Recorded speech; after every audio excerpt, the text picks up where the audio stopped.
الحمد لله حمد من يشكر النعمة، حمد من يشكر النعمة ويخشى النقمة.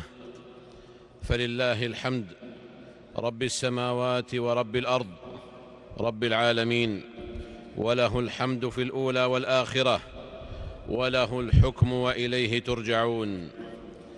وأشهد أن لا إله إلا الله وحده لا شريك له، وأشهد أن محمدًا عبد الله ورسوله، سيد الأولين والآخرين، والمبعوث رحمة للعالمين، شاهدًا ومبشرًا ونذيرًا وداعيًا إلى الله بإذنه وسراجًا منيرًا.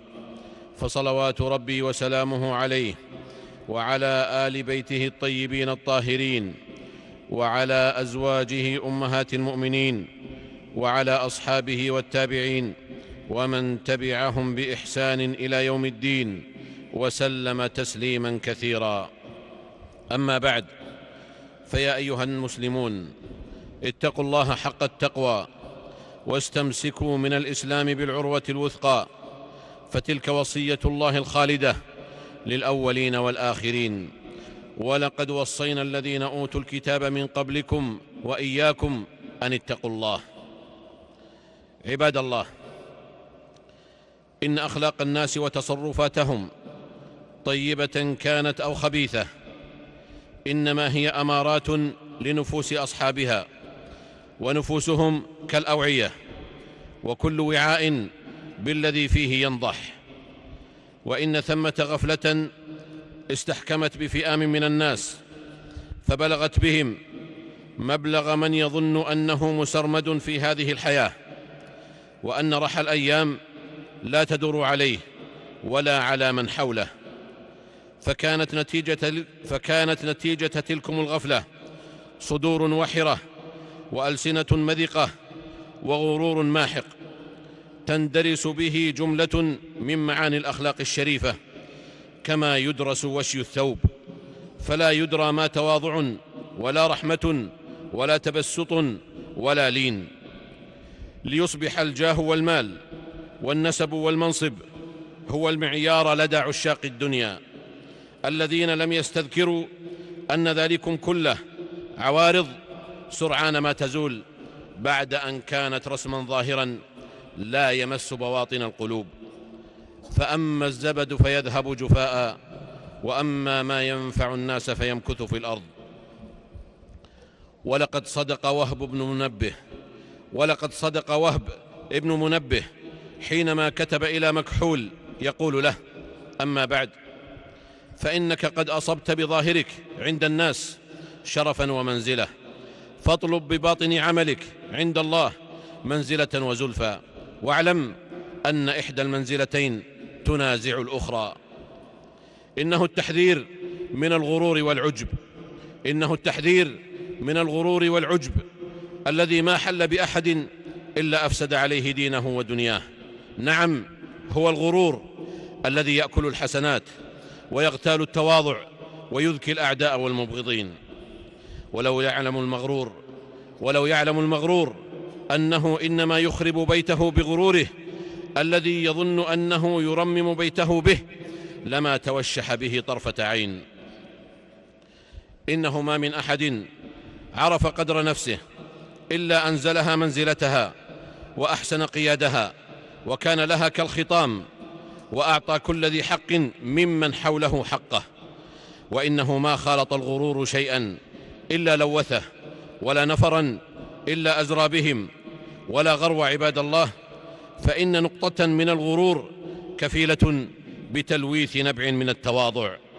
ومن المقرر أن ما أسكر كثيره فقليله حرام.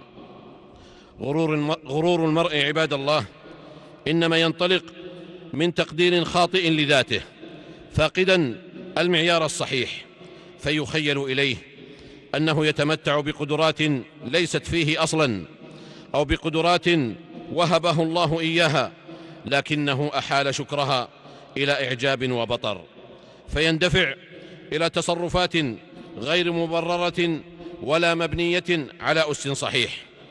ومخطئ من يظن أن ذلك من باب الثقة بالنفس كلا، لأن الثقة بالنفس خلاف ذلكم، فهي مبنية على أس صحيح وتصرفات مبررة، إذ ثمة فروق ظاهرة بين الغرور وبين الثقة بالنفس. فالثقة بالنفس سببها وجود، والغرور سببه نقص أو عدم. والثقة بالنفس اعتزاز بها واطمئنان، والغرور تلبس بكمال وعظمة وهميين. والثقة بالنفس عفوية غير مصطنعة، والغرور اصطناعي تكلفي. والثقة بالنفس تغرس مفهوم التواضع لدى صاحبها، والغرور عكس ذلك، حيث يؤز صاحبه إلى التكبر أزا. والمحصلة عباد الله أن الثقة بالنفس سلم إلى الرفعة، والغرور منحدر إلى السقوط بلا شك. وكما قيل: إنه ما بين الثقة بالنفس وبين الغرور إلا شعرة. والثقة بالنفس مطلب حي وخلق محبب، وهي اطمئنان لصفات موجودة في الواثق، محكوم بتواضع وقناعة بأن ثمة من هو أعلى منه، كما أنه أعلى ممن دونه. فإن لم يكن كذلك اختال وتكبر بما يملكه من مقومات حقيقية أو بما يتوهمه أنه فيه. وهذا هو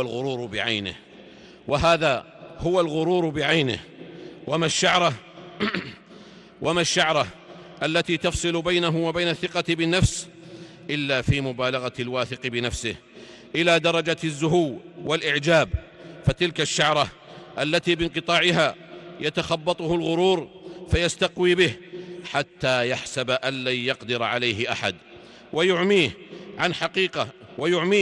عن حقيقته، ويصمه عن سماع عيوبه حتى يحسب أن لم يرها أحد. الغرور عباد الله كرمال متحركة لا يستطيع أن يمشي عليها بقدميه ظاهرتين، بل كلما أخرج منها قدما غارت فيها القدم الأخرى. ومن كانت هذه حاله فأنى له أرض صلبة يحسن المشي عليها ليصل إلى مبتغاه دون تأخر. وفي الحديث عند البيهقي وغيره بسند حسن: 3 مهلكات: شح مطاع، وهوى متبع، وإعجاب المرء بنفسه. الغرور عباد الله سكرة ناجمة عن جرعة زائدة من الإعجاب بالنفس، حجبت عن عقل صاحبها حق ربه وحق نفسه وحق الآخرين، حتى تفضي به إلى تضخيم نفسه وإسباغه عليها هالة من الكمال الزائف والإعجاب بالذات، إلى درجة يفقد بها القدرة على رؤية الأمور من وجهات نظر الآخرين من حوله، فلا يرى إلا نفسه، ولا يقبل إرشادا أو تنبيها، بل إنه يلبس غروره اسم الثقة والاعتزاز بالنفس، ويلبس إرشاد الآخرين له وتنبيههم إياه اسم الحسد والغيرة، فيكثر التبرير لأخطائه وعثراته، ويشكك في كفاءات الآخرين، وينظر إليهم نظرة احتقار لا تنفك عنه. فأحب الناس إليه من يكون رجع صدى لقوله ورأيه، فتكون سماته بمجموعها سمات طاردة لا سمات جاذبة. وتلك لعمر الله غائلة المغرور ومقبرة فلاحه، لأنه يخطئ على نفسه وعلى الآخرين، فخطأه على نفسه أنه قيمها بأكبر من حقيقتها وألبسها ما ليس لها، وخطأه على الآخرين أنه قيمهم بأقل من حقيقتهم، فكال بمكيالين حتى وقع في التطفيف الأخلاقي. إنه لن يسلم المغرور من غروره إلا إذا أنصف من نظرته إلى نفسه، ونظرته إلى الآخرين، ونظرته إلى الدنيا. ففي نظرته إلى نفسه يدرك أنه خلق من طين لازب، لم يكتسب الفضل من لونه ولا نسبه ولا جاهه ولا وظيفته. وفي نظرته للآخرين يدرك أن جميعهم لآدم، وآدم من تراب، وأن الله فضل بعضهم على بعض ورفع بعضهم فوق بعض درجات ليتخذ بعضهم بعضا سخريا، وأن المعيار الجامع بينهم هو تقوى الله، إن أكرمكم عند الله أتقاكم. روى مسلم في صحيحه أن نافع بن عبد الحارث لقي عمر رضي الله عنه بعسفان، وكان عمر يستعمله على مكة، فقال: من استعملت على أهل الوادي؟ فقال: ابن أبزة. قال: ومن ابن أبزة؟ قال: مولا من موالينا. قال عمر: فاستخلفت عليهم مولى؟ قال: إنه قارئ لكتاب الله عز وجل، وإنه عالم بالفرائض. قال عمر: أما إن نبيكم صلى الله عليه وسلم قد قال: إن الله يرفع بهذا الكتاب أقواما ويضع به آخرين. وأما في نظرته للدنيا فهي أنها دار ممر وتقلب لا يدوم لها حال، وأنها لا تساوي عند الله جناح بعوضة، وأنه ما به إلا صبوة سيعقبها هرم وندم. أيها المغرور، ما هذا الصبا؟ لو نهيت النفس عنه لانتهت، أنسيت الموت جهلا والبلا، وسلت نفسك عنه ولهت. إنه ما التمس أحد السعادة بالغرور والعجب إلا شقي وخاب ووقع في نقيض مراده. والمشاهد واقعا أن معظم المغرورين ليسوا سعداء في الحقيقة، بل إنهم يتجرعون التعاسة بغرورهم أضعافا مضاعفة. فالغرور بالنسبة لهم كالماء المالح، كلما شرب منه المغرور شربة ازداد عطشا، فكان كالذي يتداوى بدائه المبتلى به، فأنى لمثله الشفاء. نعم، لقد أشعره غروره بالانتفاخ، لكنه لا يعلو به، وإنما يتدحرج بسببه إلى الأسفل، وأنه مهما نفخ صدره فإنما أدخل فيه هواء وحسب، لن يمكنه من الطيران في الهواء ولا بلوغ قمم الجبال. ولقد صدق الله: ولا تمشي في الأرض مرحا إنك لن تخرق الأرض ولن تبلغ الجبال طولا، كل ذلك كان سيئه عند ربك مكروها. بارك الله لي ولكم في القرآن العظيم، ونفعني وإياكم بما فيه من الآيات وذكر الحكيم. أقول قولي هذا وأستغفر الله لي ولكم ولسائر المسلمين والمسلمات من كل ذنب وخطيئة، فاستغفروه وتوبوا إليه، إن ربي كان غفورا رحيما.